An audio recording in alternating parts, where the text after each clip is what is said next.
નવસારી જિલ્લાના ગણદેવી ખાતે આવેલ ગણદેવી વિભાગ વિવિધ સહકારી મંડળી લિમિટેડ ગણદેવીના સ્થાપનાના 75 વર્ષ પૂર્ણ થતા અમૃત મહોત્સવનું ભવ્ય આયોજન કરવામાં આવ્યું હતું। વર્ષ 1950માં સ્થાપિત આ મંડળી આજે સહકારી ક્ષેત્રમાં આગવું સ્થાન ધરાવે છે અને હાલમાં આશરે 2300 સભાસદો સાથે કાર્યરત છે। આ અમૃત મહોત્સવ પ્રસંગે કેબિનેટ મંત્રી નરેશ પટેલ તથા કુંવરજીભાઈ બાવળિયા ખાસ ઉપસ્થિત રહ્યા હતા। તેમના આગમનથી કાર્યક્રમને વિશેષ ગૌરવ મળ્યું હતું। कार्यक्रम में मोटी संख्या में मंडली सभासदों उपस्थित रहा था और उत्साहभेर जोड़ाया पण था।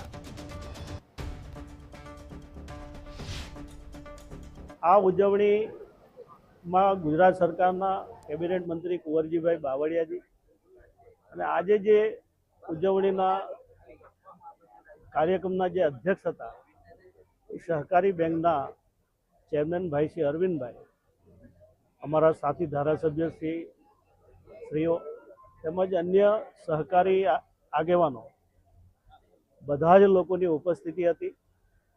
ખૂબ મોટી સંખ્યામાં, આમ તો 2300 સભાસદો સાથેનો આ સંઘ છે, પણ એમનો પરિવાર પણ આમાં જોડાયું। જે રીતે અમે જોઈએ એમનો ઉમંગ, ખાસ કરીને ગોવિંદભાઈને અભિનંદન આપું છું। 33 વર્ષથી એમની પાસે આ સંઘની જવાબદારી, ખૂબ પ્રમાણિકતાથી એમણે આ સંઘ ચલાવ્યો છે।